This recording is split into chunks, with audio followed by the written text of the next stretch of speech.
સનાતન હિન્દુ ધર્મની પ્રાચીન વૈદિક પરંપરા મુજબ શ્રાવણી પૂર્ણિમા અર્થાત રક્ષાબંધનના પવિત્ર અવસરે ભરૂચ શહેરના શક્તિનાથ સ્થિત મહાદેવના પટાંગણમાં આવેલા સત્સંગ ભવન ખાતે શ્રાવણી પ્રયોગ યોજાયો હતો। આજરોજ શ્રાવણની પૂનમ નિમિત્તે શહેરના 41 વધુ ભૂદેવોએ શાસ્ત્રોક્ત વિધિવિધાન અને વિશેષ પૂજન અર્ચન સાથે જૂની જનોઈનો ત્યાગ કરી નૂતન યજ્ઞોપવિત ધારણ કરી હતી। હિન્દુ સંસ્કૃતિમાં જનોઈના 3 દોરા અને 9 તાર એ દેવઋણ, પિતૃઋણ અને ઋષિઋણના પ્રતિકરૂપ છે, જે આંતરિક શુદ્ધિ અને દીક્ષા સંસ્કાર દર્શાવે છે।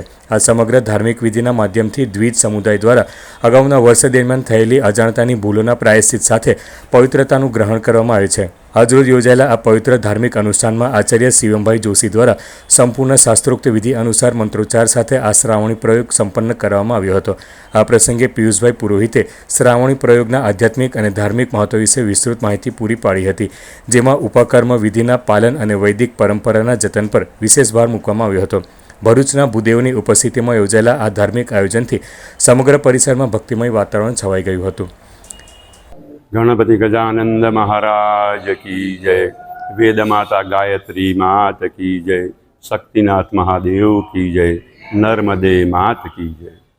આજે શ્રાવણ સુદ પૂર્ણિમા એટલે બ્રાહ્મણોનો અતિ મહત્ત્વનો તહેવાર, એટલે નૂતન યજ્ઞનો પવિત્ર તહેવાર।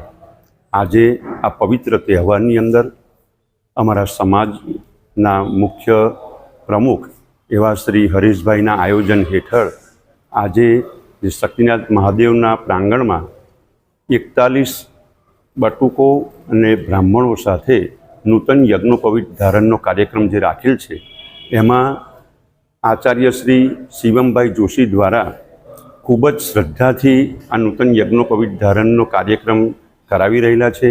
એમાં બ્રહ્મા વિષ્ણુ મહેશ જે ગ્રંથિની અંદર બિરાજમાન છે, 9 તંતુના જે દેવતાઓ છે, એ 9 તંતુઓના દેવતાઓ દ્વારા બ્રાહ્મણોનું તેજ વધે અને બ્રાહ્મણો આ પૃથ્વી ઉપર સમગ્ર વિશ્વનું કલ્યાણ કરવા માટે એકરૂપ થઈ અને વિશ્વનું કલ્યાણ કરે, સાથે સાથે બ્રાહ્મણોનું તેજ વધે, એના માટે આજે જે બ્રાહ્મણો દ્વારા નૂતન યજ્ઞોપવિત ધારણનો કાર્યક્રમ રાખેલો છે, એમાં શ્રદ્ધાથી દરેક ભૂદેવોએ યજ્ઞોપવિતમાં ભાગ લઈ અને આ કાર્યક્રમને સફળ બનાવ્યો છે।